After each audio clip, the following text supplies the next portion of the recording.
আসসালামু আলাইকুম, আশা করি সবাই ভালো আছেন। আমার চ্যানেলে নতুন গল্প পেতে চাইলে সাবস্ক্রাইব করে সাথে থাকুন। গল্প শুরু করা যাক। একটি ছোট গ্রামের কাছে একটি পুরনো পাহাড়ি পথ ছিল, যা অনেক বছর ধরে পরিত্যক্ত ছিল। গ্রামের লোকজন জানত এই পথে রাত্রিবেলা যাওয়ার ভয়ঙ্কর পরিণতি হতে পারে। এই পথে এক অদ্ভুত ঘটনার উৎপত্তি হয়েছিল অনেক বছর আগে। কেউ কেউ বলতো এখানে একটি ভূত আছে, যাকে কি পথের ভূত কি বলে জানে। গল্পটি ছিল এমন: একদিন এক পথিক পাহাড়ি পথে চলতে চলতে হারিয়ে যায়। রাত্রি হয়ে আসে, কিন্তু সে কোনোভাবেই সঠিক পথ খুঁজে পায় না। হাঁটতে হাঁটতে সে এক অদ্ভুত অনুভূতি পায়, যেন কেউ তাকে অনুসরণ করছে। ঘন অন্ধকারে একসময় সে পেছনে তাকায় এবং দেখতে পায় এক রহস্যময় মানুষ তার পেছনে চলে আসছে। সেই ব্যক্তি কোনো শব্দ করছিল না, কেবল পেছনে হাঁটছিল। পথিক ভয় পেয়ে দ্রুত দ্রুত হাঁটতে থাকে, কিন্তু যখন সে আর পথ খুঁজে পায় না, তখন তার পেছনে থাকা ব্যক্তি তার কাছে এসে দাঁড়িয়ে বলে, এখানে চলবে না, তুমি ফিরে যাও, তোমার জন্য বিপদ অপেক্ষা করছে। পথিক তার পরবর্তী পদক্ষেপ সম্পর্কে অবাক হয়ে যায়। সে জানত না এই মানুষটি বাস্তব নাকি ভূত। সে তার মনে এক নতুন ভয় অনুভব করতে থাকে এবং পালাতে শুরু করে। কিন্তু যতটুকু সে পলায়ন করতে চেষ্টা করেছিল, ততটুকু সেই মানুষটি তার পেছনে এগিয়ে আসছিল। তবে পথিকের মধ্যে সাহস ছিল। সে ভেবেছিল ভূতের কাছে হার মানা নয়। সে একসময় তার পথের গন্তব্যে পৌঁছানোর সংকল্প নিয়ে আবার পেছন ফিরে তাকায়। সে জানত যে তাকে ভূতটি নিয়ে কিছু না কিছু জানতে হবে, অন্যথায় সে হয়তো সারা জীবন এভাবে ভীত হয়ে থাকবে। তখন ভূতটি একটি গল্প শুরু করে, যেটি খুবই রহস্যময়। সে বলল, আমি সেই ব্যক্তি যে অনেক বছর আগে এই পথে হারিয়ে গিয়েছিল। সে সময় আমি এক পথিক ছিলাম, যে শহরে ফিরে যাওয়ার জন্য এই পাহাড়ি পথ ধরেছিল। রাত্রি গভীর হয়ে আসায় আমি পথ হারিয়ে ফেলেছিলাম এবং অন্ধকারে কিছুই দেখতে পাচ্ছিলাম না। পথিক শুনতে শুনতে অবাক হয়ে যায় এবং অনুভব করেছে এই ভূতটি তার মতোই একজন মানুষ ছিল, যে ভুল করে মারা গেছে। ভূতটি জানাল যে তার মৃত্যুর পর থেকে সে এই পাহাড়ি পথে আবদ্ধ হয়ে পড়েছে।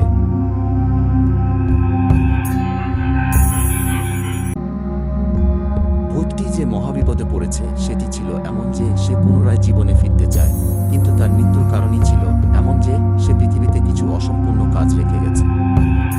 একদিন রাতের অন্ধকারে পথিকটি সিদ্ধান্ত নেয়। পথিকটি ভূতটির কথা শুনে পুরোপুরি শিউরে ওঠে। তাকে সাহায্য করতে হলে তাকে আরও অনেক কিছু জানার প্রয়োজন ছিল। সে জানতে চায়, তুমি কিভাবে এখানে আসলে? তোমার মৃত্যুর পর তোমার পরিবার কি তোমার মৃত্যু সম্পর্কে জানত? ভূতটি এক গভীর নিঃশ্বাস নেয়। তারপর বলল, আমার মৃত্যুর পর আমার পরিবার জানত না। আমি এক অন্ধকার রাতে এই পথ ধরে ফিরছিলাম, যখন হঠাৎ করে আমাকে আক্রমণ করা হয়। তারা ভেবেছিল যে আমি হারিয়ে গিয়েছি।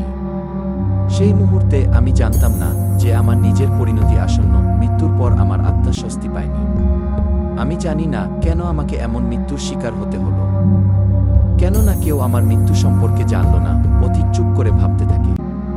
তাকে মনে হলো ভূতটির দুঃখটা গভীর। সে সত্যি কিছু করতে পারবে কিনা সে নিজেই জানে না। কিন্তু ভূতটির আত্মার শান্তি প্রতিষ্ঠা করতে হলে তাকে সব রহস্য উন্মোচন করতে হবে। সে সিদ্ধান্ত নেয় যে প্রথমে এই পথে আসার আগের ঘটনাগুলো জানবে।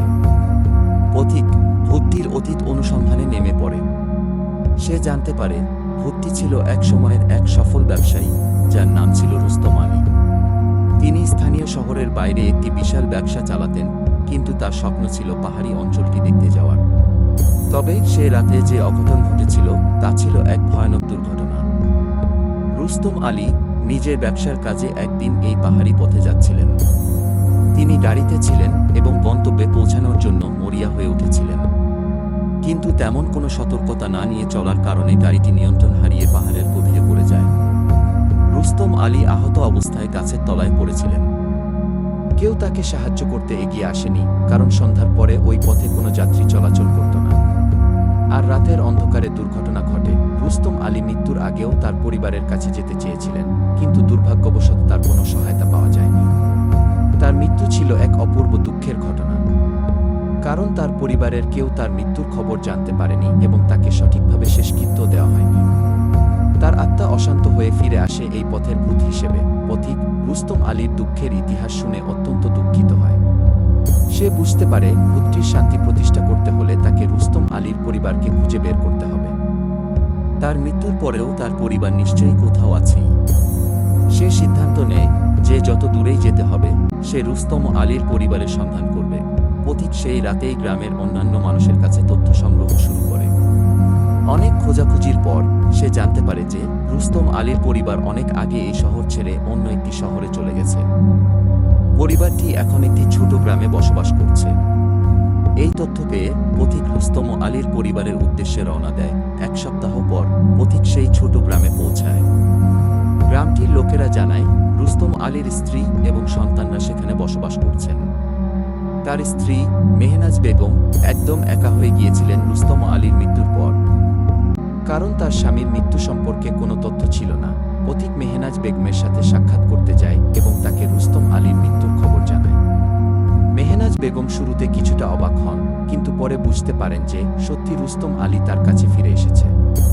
তিনি কাঁদতে কাঁদতে বলেন, আমার প্রিয় স্বামী, তুমি আমাকে ছেড়ে চলে গিয়েছিলে, কিন্তু আমি জানতাম না কেন। তুমি যদি আমাকে বলতে, আমি তোমাকে কখনো একা ছাড়তাম না। পথিক তাকে সমবেদনা জানিয়ে বলল, তিনি আপনার কাছে ফিরে আসতে চেয়েছিলেন, কিন্তু তার শান্তি পেতে সে অনেক কষ্ট সহ্য করেছে। এখন আপনি তাকে শান্তি দিতে পারেন। মেহনাজ বেগম সান্ত্বনা পেয়ে নিজের স্বামীর স্মৃতির প্রতি শ্রদ্ধা রেখে একটি স্মৃতিস্তম্ভ তৈরি করতে চাইল। সেই স্মৃতিস্তম্ভটি ছিল একটি সুন্দর এবং শান্তিপূর্ণ স্থান, যেখানে রুস্তম আলীর আত্মা শান্তি পাবে। পথিক মেহনাজ বেগম এবং তার সন্তানরা একসঙ্গে ওই স্মৃতিস্তম্ভের পাশে একটি পুজো আয়োজন করে, যাতে রুস্তম আলীর আত্মা শান্তি পায়। সেই সন্ধ্যায় সেই পাহাড়ি পথে আর কখনো ভূতের অস্তিত্ব দেখা যায়নি। এরপর থেকে সেই পাহাড়ি পথ শান্ত হয়ে যায়। আর কোনো অদ্ভুত ঘটনা ঘটেনি, আর কেউ সে পথে হারিয়ে যায়নি।